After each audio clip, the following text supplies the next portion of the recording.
Buyurun. Murat Bukan, Bingöl Zaza Derbiyesiyim. Ben de Zazaca konuşmak isterim. Hasan. Zazaca konuşmak isterim. Zaten buradaki bütün arkadaşların amacı, gayesi de budur.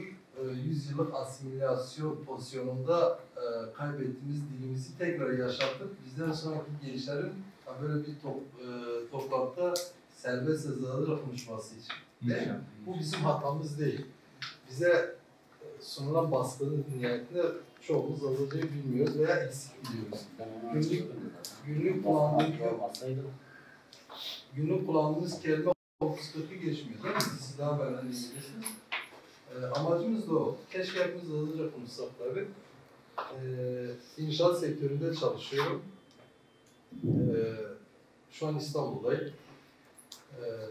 Benden bu konularda faydalanılacak bilimsel alanda hiçbir şey yok. O konularda çok zayıfım. Maddi veya bu tür şeylerde elimden gelen katkı neyse her zaman hazırım.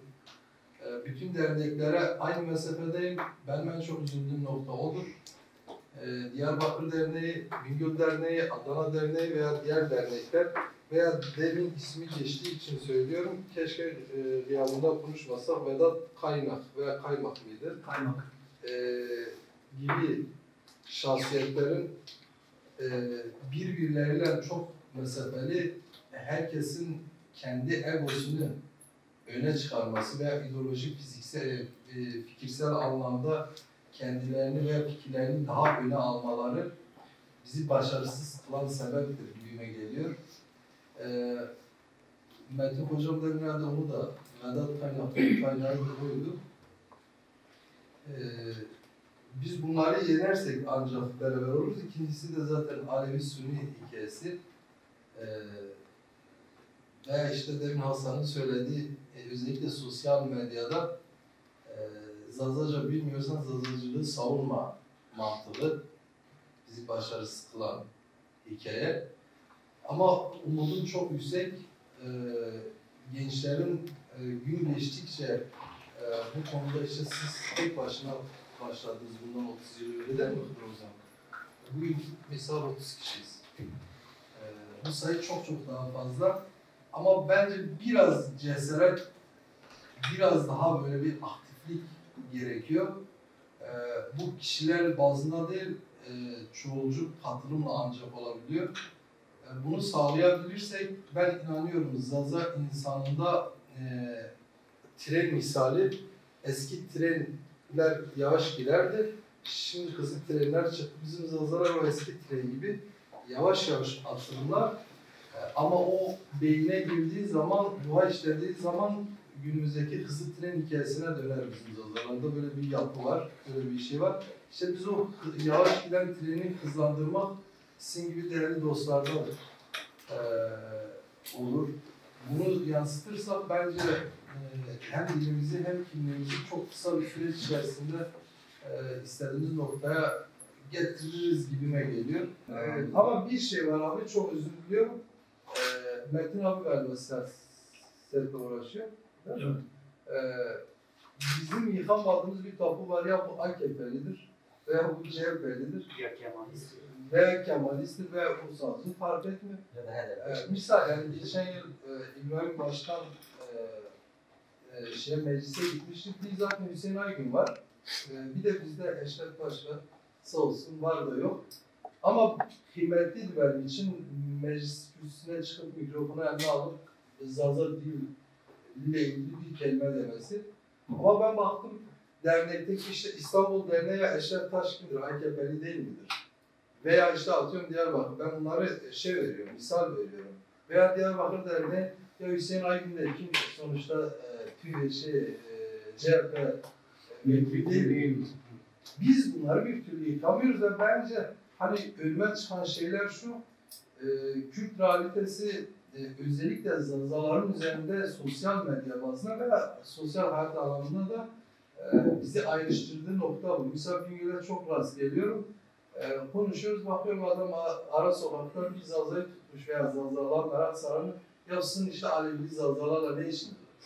Misal. Veya diyor şeriatçılarla ne işiniz var? Aynen. Alevi arkadaşlarla konuşuyorum. Çok da ağır hitaplarda bunun işte den başlayan ya işte bizi katleden Sünniler değil. Aslında bu bizim altyapımızda yok. Yok ama bizi bu pozisyonda müthiş vuruyorlar. Burada da aslında bu yıkımı engelleyecek kişiler de derneklerdir. Bir Hıdır Hoca'nın örnek veriyorum ben. Hıdır Hoca'nın bu konuda bir sözü birçok kişi rahatlatır gibime geliyor. Ve İbrahim Başkan'ın bir kelimesi birçok şeyi yıkacağına inanıyorum. Biz bu kolektif çalışma bir türlü bir yana getiremedik. İşte Alevi, Sünni zazalı. Bir Alevi, bir abimin, bir büyüğümün bir lafı vardı. Kendi öz yeğeni zazalar kim? Biz Kürdüz. Sünniler bizim düşmanımızdır. O da demişti ki, ya Murat dedi, sizde şeyhler, bizde seyitler. İkisi kardeştir demişti. İkisi aynı köyde yaşıyorlardı. İkisi o köyün bütün malına göz koymuşlar. Ama o mal yetmediği için biri de demişler ki, kardeşim sen öbür köye git. Sen orada seyitlik yap, ben de burada şeyhlik yapayım. Bu da çok iyidir. Seyitler Alevi kısmını, şeyhler de Sünni kısmını arasına ağlatma hala da yiyorlar. Gerçekten geçmişe bakıyorum, güzel bir örnek. Şeyhler yıllarca bizim koyunlarımızı, keçilerimizi, seyitler de Alevilerin koyunun peynirini yedi. Onlar da lazım, onlar da olsun. Hayır, ben şeyhlere, seyitleri bir defa atalım demiyorum. Bunlar bizim elbette. Ben örnekleme anlamında veriyorum. Hani bize bu çok kötü yansıyor. Hani çok haddinden fazla bu birleşmemizi, büyümemizi, el ele vermemizi en büyük engeldir bence. Bunu yıkmak için işte yine kendimize inanacağız ki. Sizin gibi değerli büyüklerin bunu sürekli gündeme getirip bunu yok etmek lazım. Evet. Zaten ben biraz bunu açtı ama bunu dışarıya fazla yansıtamadık. Yani Evet. kendi aramızda o sorunu halletmişiz. Bu biraz zaman alacaktır abi yani. Evet, bir Görüşe, tanışan... son sözüm olsun, özür diliyorum, çok konuştum biliyorum. Şahsi fikrimdir, ulusal zaza diye son 1-1,5-2 aydır öne çıkan bir konsey var. Benim şahsidir, bu konseyden uzak durmak lazım. Bu konseyin altyapısında benim aldığım bilgiler çok vahim sonuçlar var. O kişiler tehlikeli kişiler. Muratçığım. Benden sayılır. Murat,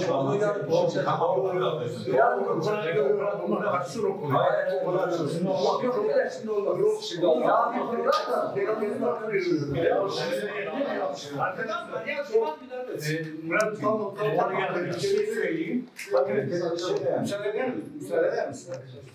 Şimdi yarın bakın ikinci oturumda derneklerin dışında ne tür girişimler var.